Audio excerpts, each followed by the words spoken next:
Hey everyone, thank you for joining me today for the unboxing of the Deluxe Kickstarter edition of Shaolia Warring States.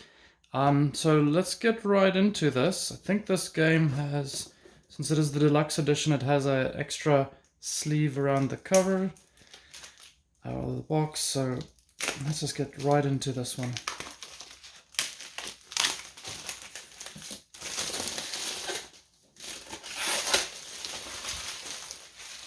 So this game is for 2 to 4 players, takes roughly 30 to 60 minutes, and is for ages 14 and up. And let's see on the back.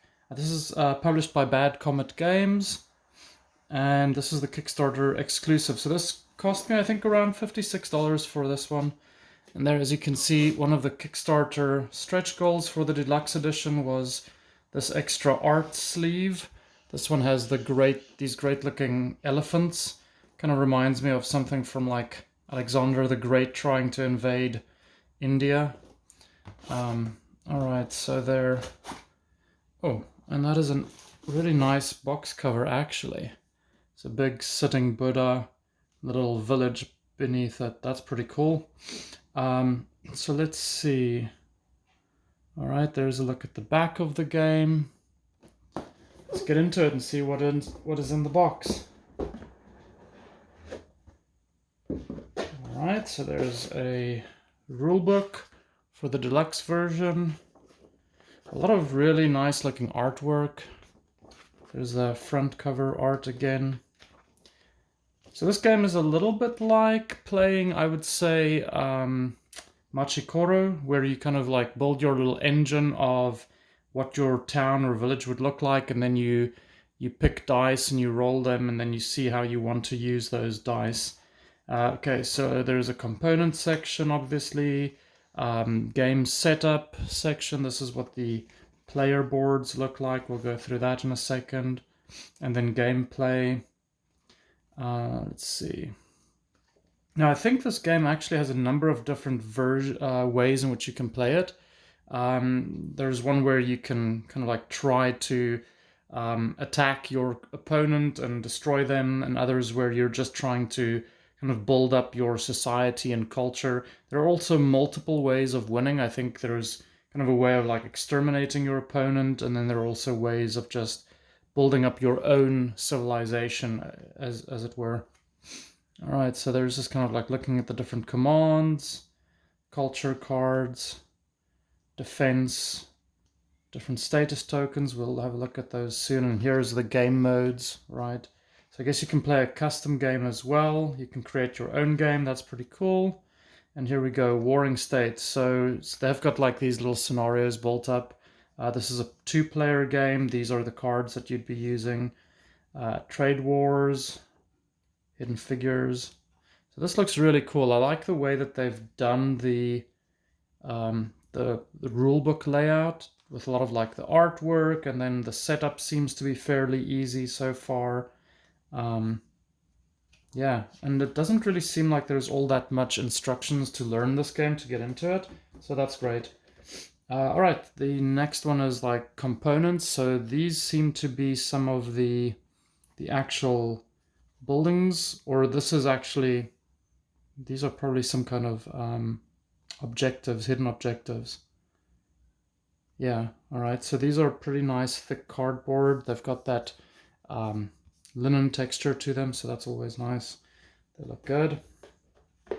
This is the market board, so you can see you can actually set up buy minerals, sell minerals, buy different cards. That's good. Again, this is nice and thick.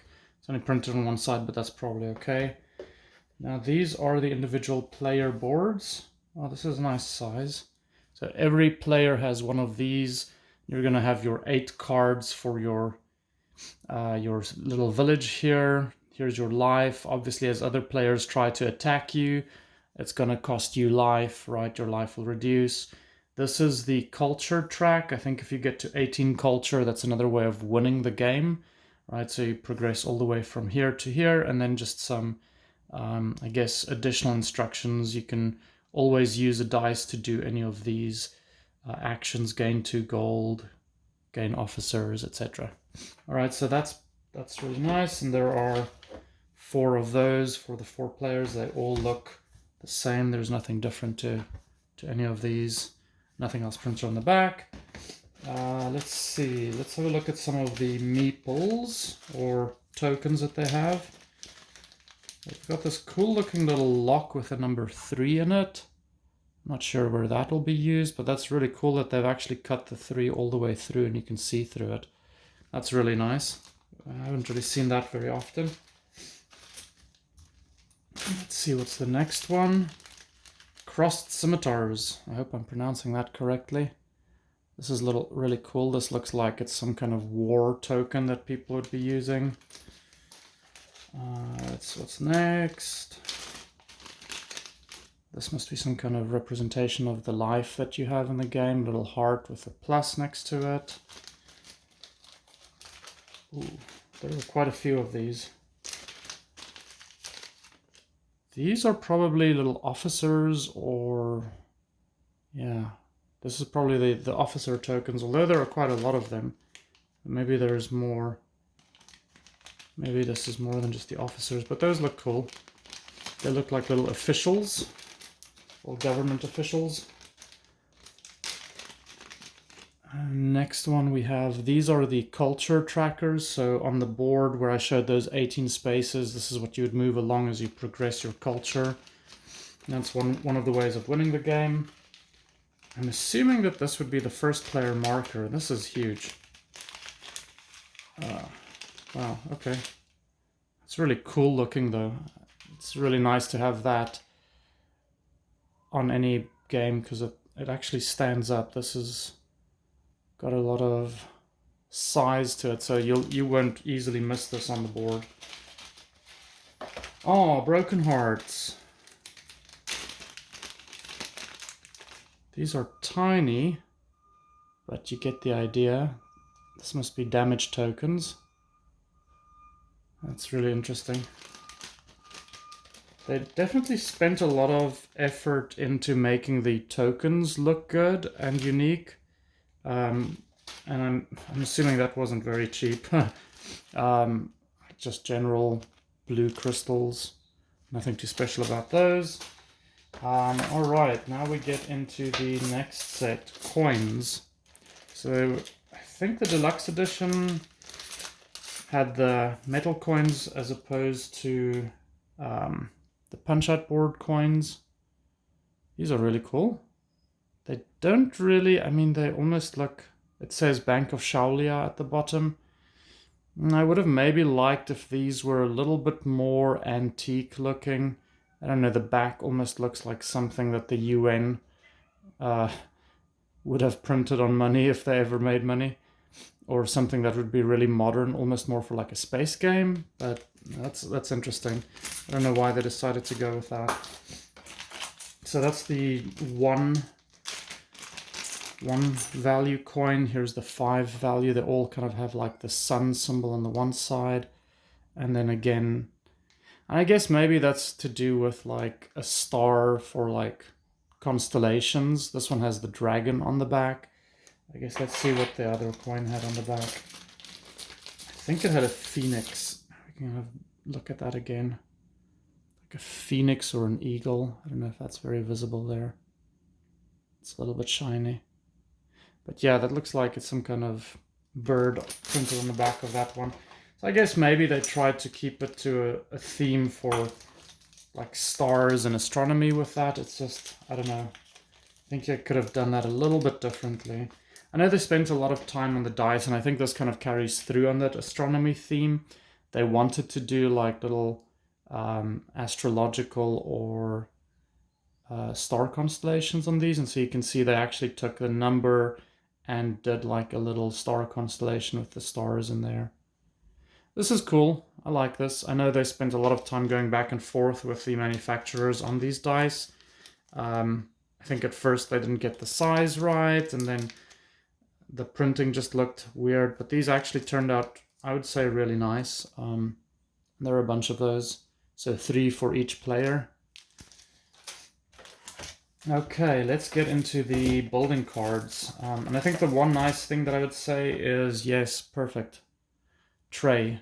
I always like it when there's a tray that you can actually just dump everything into at the end of the game and make setup easier again for the next game. Using just these baggies in an open box is just, I think, a horrible experience for anybody ever having to set up a game. Okay, let's get into these. So, first deck of building cards. And these cards have they're not super thick, kind of like really flexible there, but they've got a nice linen finish to them. So you get like a couple of these schools. It seems like there are a bunch of those. They let you gain culture. That's interesting. Some of them seem to have... Oh, so you can actually choose, I guess, if you want a 1 dice roll, a 2 dice roll, 3, 4, 5, or 6 to gain culture. And there are a bunch of those school ones. Okay, that's the school's infantry. This is where you can actually attack one of your opponents. So this actually has life. And as your opponents attack you, they can damage these. Same with the buildings. And this one, as you can see, deals 1 damage, right? So you can use this to attack your opponents. There's a bunch of those inventory ones. Farms give you gold. I like the little mill, the little water wheel there at the end for the mill. So there's a bunch of those. Blacksmith looks cool. I think these are all level 1 buildings. So these are really easy to build and cheap, right? Blacksmith gives you minerals, right? Those are the crystals that we saw earlier in the game. Barricades.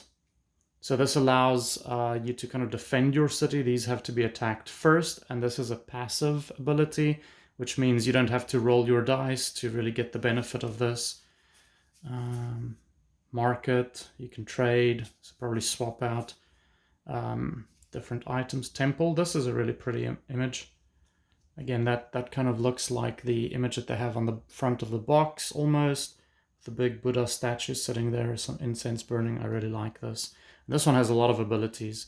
You can gain culture, and just with different dice rolls. So this is a very powerful card, but again, also quite expensive then.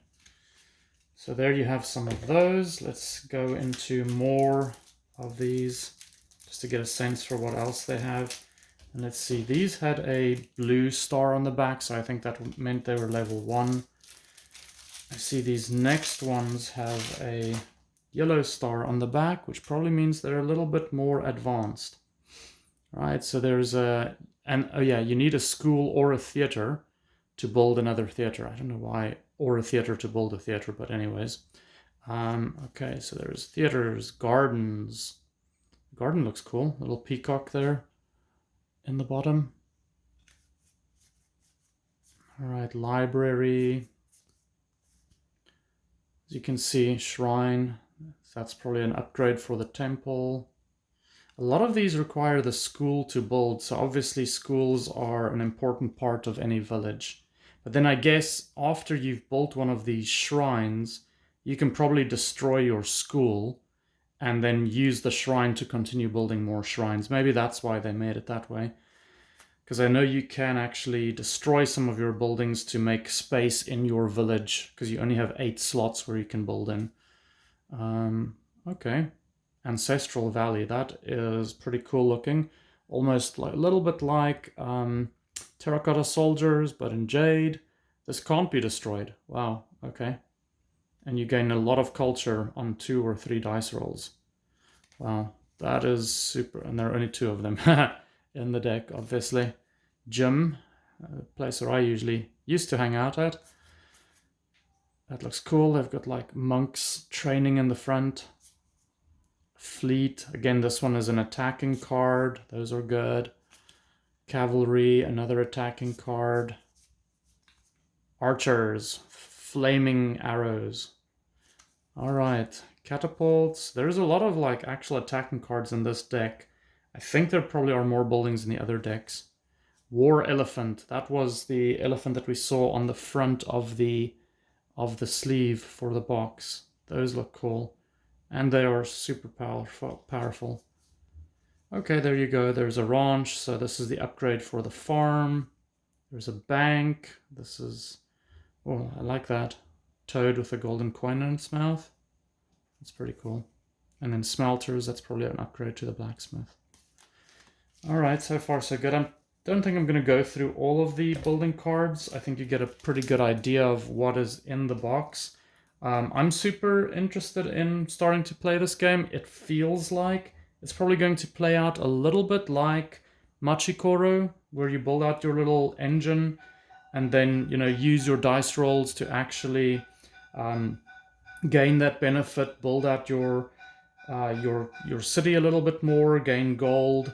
I think the only difference here is there's probably a little bit more player interaction than you have in Machikoro, just because you can actually attack the other player, and some of the game scenarios actually require you to do that.